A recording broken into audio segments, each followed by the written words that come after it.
That was the motion. It was an Oxford-style debate. Two fantastic teams debating, a lot of humour, but a very important subject.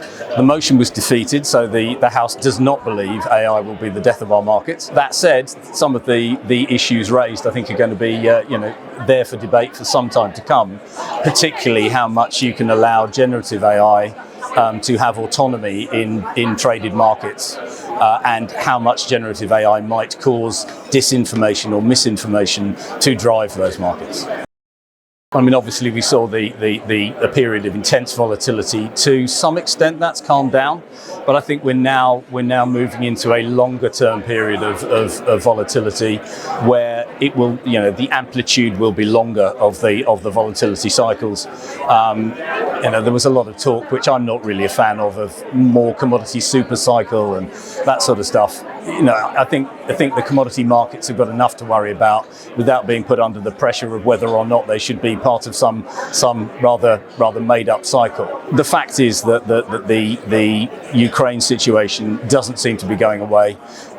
It will have significant impacts, and I think the impact on food, particularly around wheat and corn, is going to be felt materially for some time to come. I also think that if we're talking about Russian commodities, the instance of Russian commodities coming out through third-party countries, being rebranded and being sold into the markets, I think is going to be an increasing problem. I'm very positive on the commodity markets. I think there's been, the volatility hasn't helped a lot of participants, particularly the smaller participants. They find funding for variation margin calls, for hedges, those sorts of things, difficult. But there's innovation, which I talked to Lothian about in November. We're not the only people doing that. There are other people innovating around providing better hedges, more relevant hedges in the marketplace.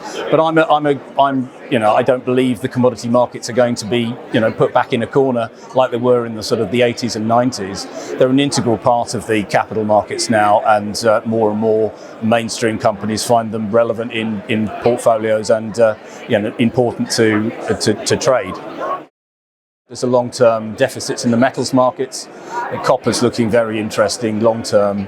I think if we look at the metals that go into batteries, with current technologies, we are low on a lot of those metals. There's going to be some significant demands, and copper is a particularly important one. Again, Russia has a part to play in that, because commodities that come out of Russia aren't necessarily acceptable to a lot of end users anymore.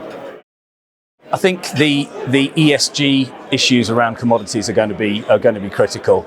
We have done a pretty poor job of defining ESG as it relates to commodity markets, i.e. the physical product. And I think we're going to see a need and a requirement from end users and from the public to have much better ESG definition. And I think that goes right back to almost pre-production. Looking at employment state, looking at water, looking at energy consumption in production regions, and then embedding that data in tokens or in assets that can live with the product as it goes through its life cycle. So we have a much better understanding of sourcing, sustainability, and just general identification. And I think that then begins to offer interesting opportunities to replace, say, warrants with tokens within warehousing, within delivery, those sorts of things. And I think that gives exchanges some opportunities to change the way they look at their delivery structures.